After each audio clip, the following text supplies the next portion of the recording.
बहुत बहुत स्वागत है आपका अपने चैनल स्टडी 92 पर। मेरा नाम अमरीश कुमार। दोस्तों आज मैं आप लोगों के सामने क्लास 10th का बायोलॉजी लेसन 6 यानी कि पार्ट 6 जनन। दोस्तों जनन पार्ट जो है वो बहुत ही ज्यादा इंपॉर्टेंट होता है, क्योंकि इससे लगभग 5 से 7 नंबर के प्रश्न जो पूछे जाते हैं ऑब्जेक्टिव, इसमें से 3-4 ऑब्जेक्टिव, यानी टोटल नंबर 10। तो 10 नंबर पाना हो तो पूरे अंत तक यह वीडियो को देखिएगा, और बहुत ही ज्यादा इंटरेस्टिंग यह वीडियो है, बहुत ही अच्छा वीडियो है। क्योंकि जनन से हम क्या करते हैं, जनन सुनते ही कितने बच्चों के मन में यह उत्तेजना बढ़ जाता है कि जनन।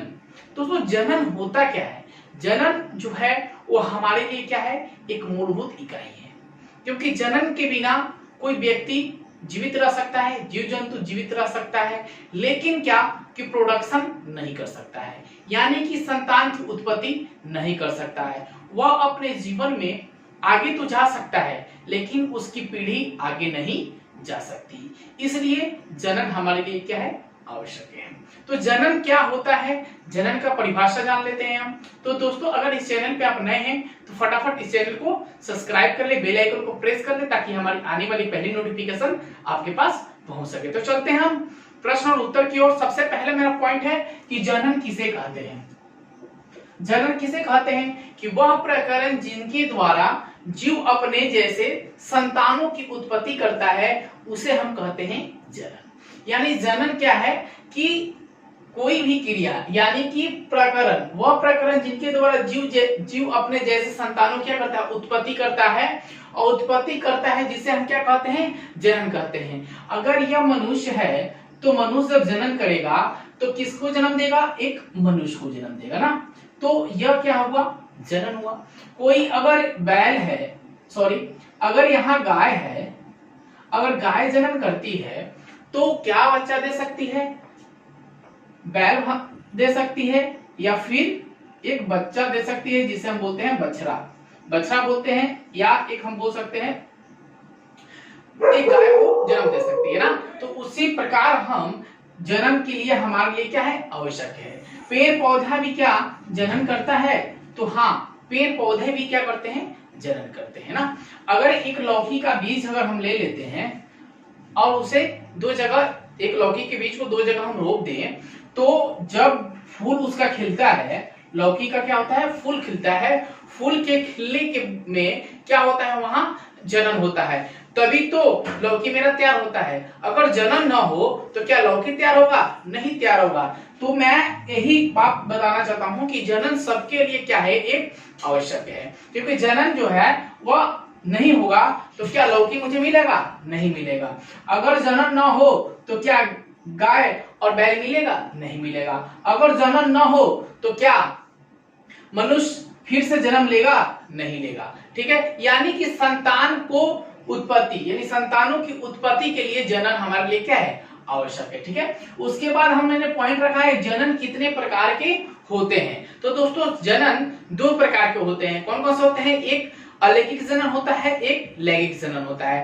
अब अलैंगिक जनन क्या होता है और लैंगिक जनन क्या होता है, इसके बारे में जान लेते हैं। तो चलते हैं हम आगे कि अलैंगिक जनन क्या होता है, यह पॉइंट हम सबसे पहले जान लेते हैं ना। तो अलैंगिक जनन है जनन जिनमें केवल एक ही जनन एक नर जीव को जन्म देता है, उसे हम क्या कहते हैं, अलैंगिक जनन कहते हैं। फिर से परिभाषा सुन लीजिए, जनन जिनमें केवल एक ही जनक एक नए जीव को जन्म देता है, उसे हम क्या कहते हैं, अलैंगिक जनन कहते हैं। जैसे के लिए मैंने रखा है मुकुलन। जैसे मुकुलन है तो क्या है, पौधा है ना, तो जनन करके एक या अधिक उभार विकसित होकर नए जीव को जन्म देता है, जिसे हम क्या कह सकते हैं, मुकुलन कहते हैं। मुकुलन जब निषेचन करता है यानी जनन करता है तो क्या प्राप्त होता है, हाइड्रा प्राप्त होता है। क्या प्राप्त होता है, तो हाइड्रा प्राप्त होता है। मुकुलन जब निषेचन क्रिया करता है तो क्या प्राप्त करता है, यानी कि जनन करता है, तो हमें क्या प्राप्त होता है, हाइड्रा प्राप्त होता है। उसी प्रकार मैंने रखा है दूसरा डेफिनेशन, द्विखंडन। द्विखंडन क्या होता है कि जनन करके एक जीव से विभाजित होकर संतति उत्पत्ति करता है, उसे हम कहते हैं द्विखंडन। वह जब द्विखंडन जनन करता है तो क्या मिलता है, हमें अमीबा मिलता है। ठीक है, उसी प्रकार हमने पौधे को भी एक डिफिनेशन बनाया था आपके सामने, तो वहां भी आप देख सकते हैं। उसके बाद लैंगिक जनन होता क्या है कि प्रजनन की वह क्रिया जिनमें दो युग्मकों के मिलने से बनी रचना जाइगोट के द्वारा नए जीव की उत्पत्ति होती है, उसे हम कहते हैं अलैंगिक जनन। जैसे में मैंने रखा है पौधा, जीव और जंतु, तो ये सब क्या है, यह अलैंगिक जनन के अंतर्गत आते हैं ना।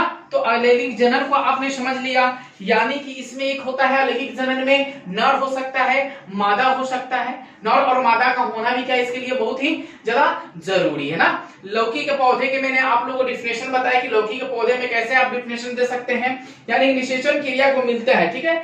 इसमें क्या होता है ना कि अंडाणु और शुक्राणु पाए जाते हैं। लैंगिक जनन में क्या पाए जाते हैं, अंडाणु और शुक्राणु पाए जाते हैं, जिसके कारण मनुष्य जो है और निषेचन क्रिया।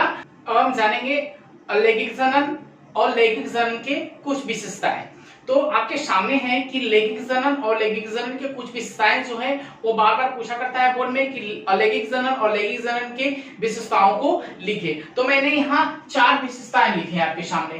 तो 4 विशेषताएं जो है वो बहुत ही ज्यादा इंपॉर्टेंट है, यहाँ समझने लायक है कि 4 विशेषताएं इनके होते क्या क्या है।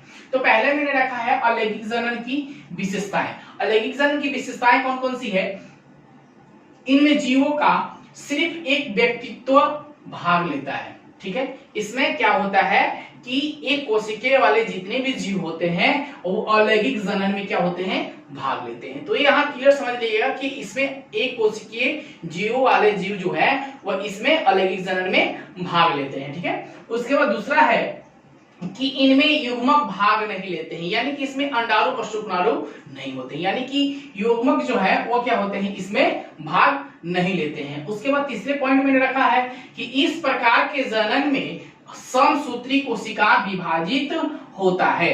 तो इसमें क्या है कि समसूत्री विभाजित कोशिका इसलिए होता है कि जब तक कोशिका विभाजित इसमें नहीं होगा तो वह नए संतान की उत्पत्ति नहीं कर सकता है।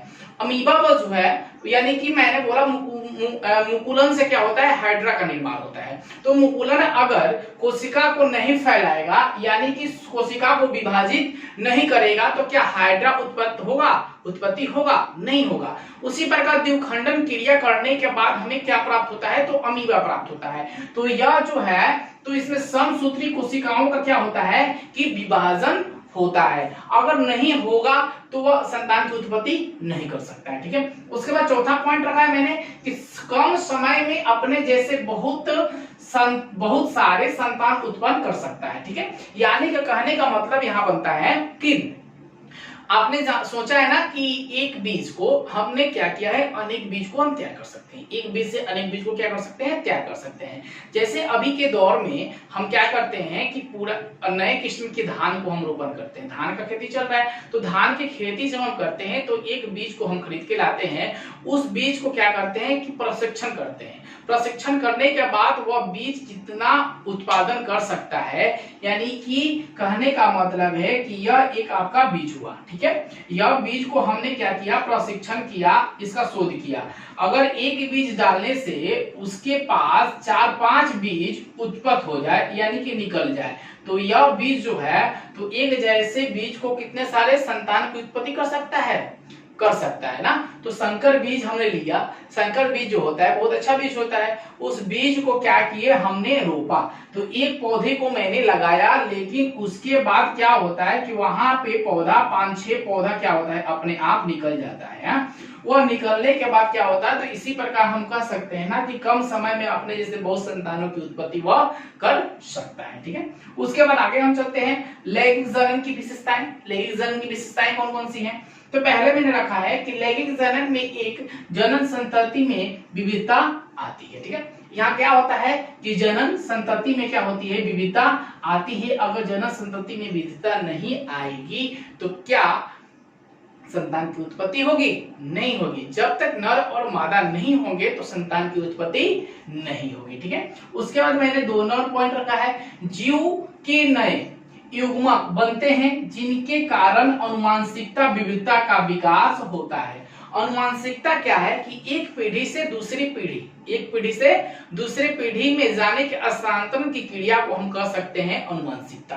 तो यहाँ रखा है कि नए युग्मक बनते हैं जिसके कारण अनुवांशिकता विविधता का विकास होता है। तो अगर हम कुंवारे हैं, अगर मेरी शादी होती है तो वह क्या हुआ कि एक जिसके कारण एक नई युग्मक आया, यानी कि मेरी जो पत्नी हुई वह एक नई आई, वो दूसरे जगह से आई, तो वहां क्या हुआ, तो मेरे और मेरी पत्नी से नया कनेक्शन जुड़ा, और कनेक्शन जुड़ने के बाद क्या हुआ था, वहां आ जाता है अनुवांशिकता। क्या आ जाता है, अनुवांशिकता, यानी कि हमारे पिताजी, हमारे दादाजी और उनके नाना जी, उनके पिताजी, दादाजी, उनके नाना नानी, वहां से अनुवांशिकता तैयार होता है, तभी जाकर मेरा क्या होता है, एक बच्चा का निर्माण होता है। और बच्चा उनके तरह होता है या हमारे तरह होता है, यह अनुवांशिकता पर निर्भर करता है। ठीक है, उसके बाद मेरे तीसरा पॉइंट है, नए जीवों के विकास में इसकी महत्वपूर्ण भूमिका होती है। सही बात है कि यहाँ क्या होता है कि इसके महत्वपूर्ण भूमिका इसलिए होती है कि इसमें नए जीवों का क्या होता है, निर्माण होता है, यानी कि बच्चा का निर्माण होता है लैंगिक जनन में।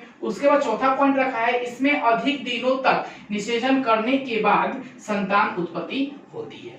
वैसे ही करने की बात है कि मैं बिल्कुल शॉर्ट में ही बता रहा हूँ आप लोग को कि निषेचन की क्रिया इसलिए हो जाती है ना, क्योंकि हमें क्या करता है कि हमें पता नहीं होता है, किसी बात को पता नहीं होता है। क्यों नहीं होता है, क्योंकि बहुत दिनों तक हम निषेचन क्रिया करते हैं। निषेचन क्रिया करने के बाद क्या होता है ना कि हमारे संतान की उत्पत्ति होती है। हम क्या करते हैं कि एक कम समय में हम संतान की उत्पत्ति नहीं कर सकते हैं। निषेचन क्रिया अधिक दिनों पर करने के बाद ही क्या होता है, हमारे संतान की उत्पत्ति होती है। अगर मेरी वीडियो आप लोग को अच्छी लगी हो तो एक लाइक बटन को दबाइए, ज्यादा से ज्यादा अपने दोस्तों में शेयर करिएगा।